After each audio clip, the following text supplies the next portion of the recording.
Hi, I'm Adam Blum. I'm the founder of the Gay Therapy Center. And today I want to talk to you about why are you always fighting with your partner, and why does it seem like all those fights are always about stupid things? Well, the reality is that fights, even if they're about things like toothpaste, are because tender, vulnerable feelings are being triggered. We all have them. And these feelings, if we had to put them as a question, would look like the following questions. Does he really love me? Is he really going to stick around? Does he really care about me? These are vulnerable questions, right? How do we know this about humans? Well, there's been 40 years of research done, and it's called attachment theory research. And what it has shown is that we have this built-in need to be attached to others. It's very advantageous for human beings to be attached for others, especially if you're a toddler. You know, there was some research done in Russia many years ago. They found that little kids in orphanages were dying at alarming rates, even though they had plenty of food, medicine, and shelter. They did some research and they found out that the caregivers in these orphanages weren't holding and touching the children. And that was the reason these kids were dying. Essentially, they were dying from a lack of attachment. That shows us this is a built-in need. It's as important as food and shelter. And this is some of the underlying systems that gets played out in adult love. It's good to be aware of it, and that's what I'm going to talk about today. And I think this is why relationships are so hard and yet so important. They're driven by these core needs. So what does this look like in a grown-up love? Well, let's say your partner forgot to bring home the milk even though you reminded him. Let's say the real reason that happened was because he was overwhelmed at work, stressed out, and just got spacey. However, that's not how you experienced it. You got really angry about it. Why? Well, it felt like he wasn't listening to you. It felt like he wasn't paying attention to your needs. Those are the attachment needs underlying the fight. Let's take a look at another example.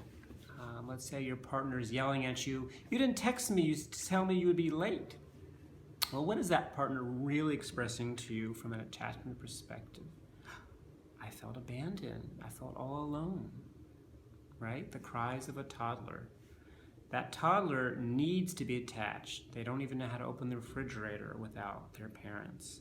So these are pretty important issues. It's life or death for human beings at a young age. We bring them into adult love. So what are we going to do with all this in our grown-up relationships? How does this help us? Well, I want you to start looking at your relationship through this lens of attachment theory. It's going to soften some of those rough edges and avoid some of your fights. So when you're mad at your partner, he pisses you off, I want you to first ask yourself the question, is it true that he's the enemy? Is it true that he's trying to do evil here? Of course, the answer is always no, or should mostly be no. That'll give you a little break, a little time then to say, okay, what's really happening? And then you can search for those attachment needs within you. Let me give you an example. Not far ago, my partner was driving the car. I was the passenger. I told him to turn left, and he turned right. And I was enraged by this. So because I had been studying attachment theory, I asked myself, well, what's going on? Why am I so mad about such a silly little thing? So I searched for the attachment triggers, and I realized, oh, well, it felt like he wasn't listening to me just now. Well, what's wrong with that? Well, when you think about it, when you feel like someone's not listening to you, it's easy to feel like they really don't care about you or they really don't love you. Now, is it true that my husband doesn't love me? No, that's not true, and that is something I know. So I was able to come back to that truth in that moment, and rather than yell back at him and get really bitchy, I was able to save the evening and let it go. I want you to try this kind of thing at home with your partner. Because typically when your partner does that annoying thing that he does all the time, it's really not about you, right? When he does that, it's typically about some of his own vulnerable feelings, like fear, or overwhelm, or being hungry, or tired, or anxiety, or fears that you don't love him. That's what those annoying behaviors are really about.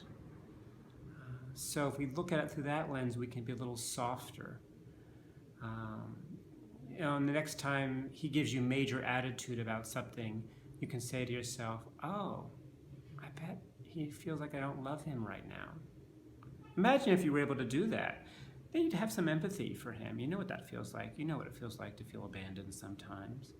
You'd be less likely to fight back and to escalate and to create a big fight if you really remembered, oh, he probably just feels insecure about me loving him right now. Because that's what's true, that's what's really happening. Now, we're not empathy machines. We can't always empathize with all of our partner's attachment problems, attachment fears. That's not realistic.